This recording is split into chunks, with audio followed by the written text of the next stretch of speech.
Egwyl sy'n nesaf wedi hynny bydd cyfle i glywed am ddatblygiadau diweddara gyda'r system Duolingo, cynllun sy'n hynod boblogaidd i ddysgu Cymraeg. Ac mae'r newyddion yn bod ni'n defnyddio mwy o blastig yn dipyn o sioc. Fe fyddwn ni sgwrsio efo Catrin Herbert am ailgylchu. Peidiwch yn mynd y bell.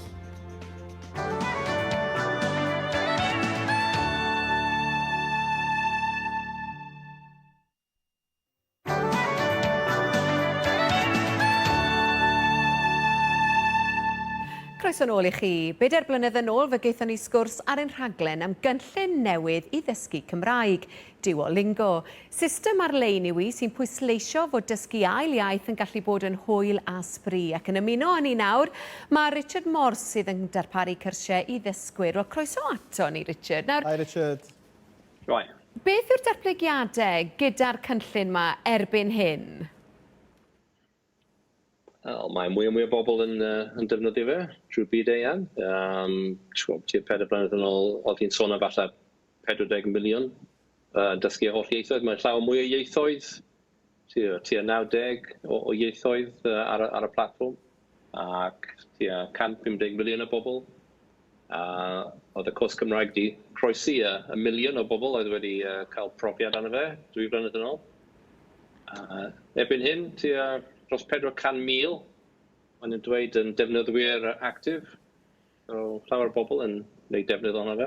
Mae hwnna'n ardderchog. Mae hwnna'n anhygoel yn dri.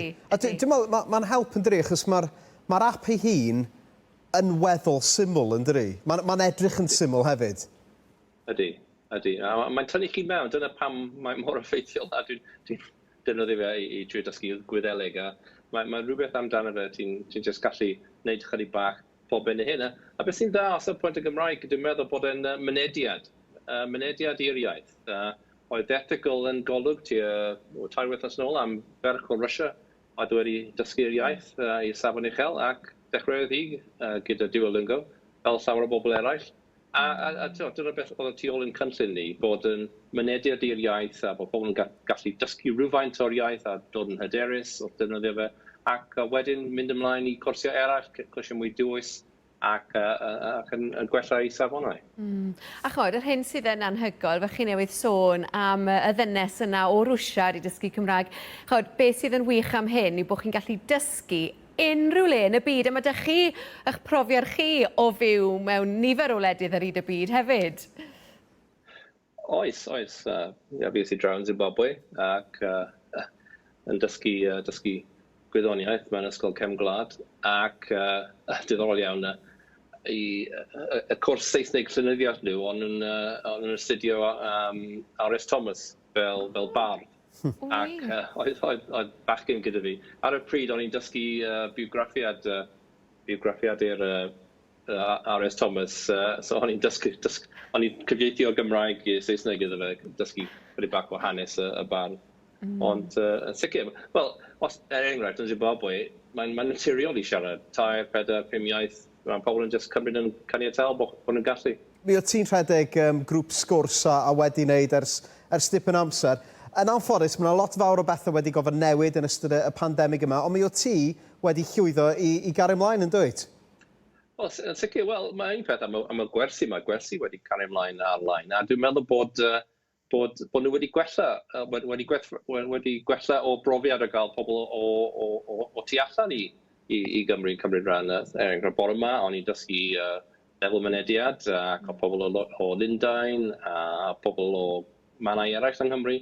Ac mae'n agor y byd, dwi'n meddwl, i'r iaith Gymraeg bod y gwerthu ar gael ar-lein. Ac un peth gyda y grŵp siarad, dwi'n redeg a Duolingo, mae pobl yn gallu mynd i'r cwrs Duolingo, wneud tipyn bach o Gymraeg, a wedyn maen nhw'n chwilio am grŵp siarad. A mae grŵp siarad ni yn cael ei hysbysebu arno fe, ac wedyn mae pobl yn cysylltu ni a dod mewn cronfachau i'r sgwrs. So, mae pobl o America, pobl o Canada, pobl o rhywun o Iseldiroedd yno, ac maen nhw'n jyst ymuno a siarad, a mae'n llawer o hwyl.